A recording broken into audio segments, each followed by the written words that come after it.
हजरात, अल्लाह ताला ने कितना फजल फरमाया कि हमें अपने महबूब का उम्मती बनाया और साथ साथ ही करबला वालों का हमें सदका अता फरमाया। बड़ी खुशी होती है कि अल्लाह पाक ने उस प्यारे महबूब का हमें उम्मती बनाया जो सारे रसूलों का सरदार है। बड़ी खुशी होती है, फख्र है हमको कि अल्लाह पाक ने अपने प्यारे महबूब को उम्मती बनाया। अब इसी महीने में हजारी रोजा भी आने वाला है और हमारी जो माँ बहनें हैं वो हजारी रोजा रखती हैं। अच्छी बात है, बहुत अच्छी बात है। रोजा, नमाज, हज, ज़कात अल्लाह के ही लिए हैं। ये जो चीजें हैं अल्लाह को राजी करने के लिए हैं। हजारी रोजा साल में एक बार आता है। जिसका दिल चाहे रखे, जिसका दिल ना चाहे ना रखे, मर्जी है। ये नफली रोजा है। नफली रोजा रखें आप, बिल्कुल रख सकते हैं। और हजारी रोजा तो मशहूर और मारूफ होता है पूरी दुनिया के अंदर कि हमें हजारी रोजा रखना है। लेकिन मैं बता दूं कि हजारी रोजा कौन रख सकता है, कौन नहीं रख सकता।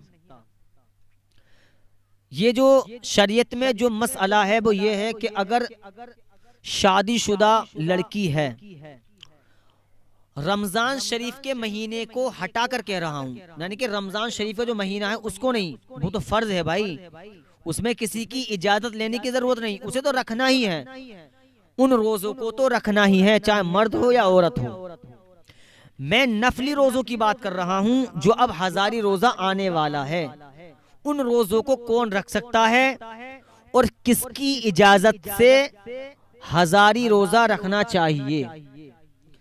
प्यारे दोस्तों, हजारी रोजा जो शादीशुदा हैं, लड़कियां, औरतें, तो शरीयत ने यह हुक्म उन पर लगाया है कि जब आप नफली रोजा रखें, चाहे हजारी रोजा हो या उसके अलावा जो मुहर्रम के 10 रोजे रखती हैं औरतें, कोई सा भी हो, रमजान शरीफ के जो महीने के रोजे हैं उनको हटा करके नफली रोजा, हजारी रोजा, ऐसे मानिए कि हजारी रोजा अगर शादीशुदा है तो अपने शोहर से पहले इजाजत ले ले। अपने शोहर से ये कहे कि मैं नफली रोजा रख लूं, आपकी इजाजत है। अगर शोहर ये कह दे कि हाँ मेरी तरफ से इजाजत है, तुम नफली रोजा रख लो, तब तो आप रोजा रखें।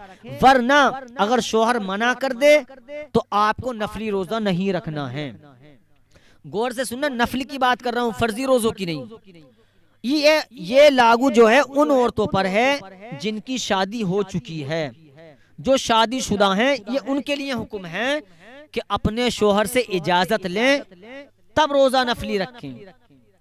और जो की तो वो किसी से इजाजत लेने की जरूरत नहीं, वो रख सकती हैं। ये तो मैं उन औरतों के बारे में बता रहा हूँ जो शादीशुदा हैं। तो इसलिए बता रहा हूँ कि ये मसला जरूरी है बताना मुआशरे में, वरना कितनी औरतें ऐसी हैं कि अपने शोहर से नाराज होती हैं, नफली रोजा रखती हैं। यकीन जानो अगर तुम्हारा शोहर नाराज है तो तुम्हारी बहुत गलत बात है। कहीं ऐसा ना हो कि तुम्हारा शोहर तुम्हारी वजह से नाराज हो जाए और मदीने वाले मुस्तफा भी नाराज हो जाएं। ऐसा नहीं करना, हमें अपने शोहर को राजी रखना है, मदीने वाले मुस्तफ़ा को राजी रखना है। जब मदीने वाले मुस्तफ़ा राजी हो जाएंगे तो इंशाअल्लाह ताला हमें दुनिया में पैदा करने वाला हमसे खुदा भी राजी हो जाएगा। तो ये रोज़ा का जो हुक्म है शादीशुदा के लिए ये है कि अपने शोहर से इजाज़त ले तब रोज़ा रखे। और जो बिना शादीशुदा हैं यानी जो कुंवारी लड़कियां हैं वो बिना इजाजत के रखें, बिल्कुल रख सकती हैं। ये मसला सिर्फ शादीशुदा औरतों के लिए है कि जब भी नफली रोजा रखें, चाहे हजारी रोजा हो, चाहे मुहर्रम के चांद में जो रोजा रखती हैं, चाहे वो नफली रोजा हो, जो शादीशुदा हैं अपने शोहर से पहले इजाजत लें। अगर शोहर ये कह दे हाँ मेरी तरफ से इजाजत है तुम रोजा रख लो, तब तो तुम रोजा रखो। अगर तुम्हारा शोहर ये कहे तुम्हें रोजा नहीं रखना है तो रोजा मत रखो। अल्लाह ताला हम सबको इस पर अमल करने की तौफीक अता फरमाए।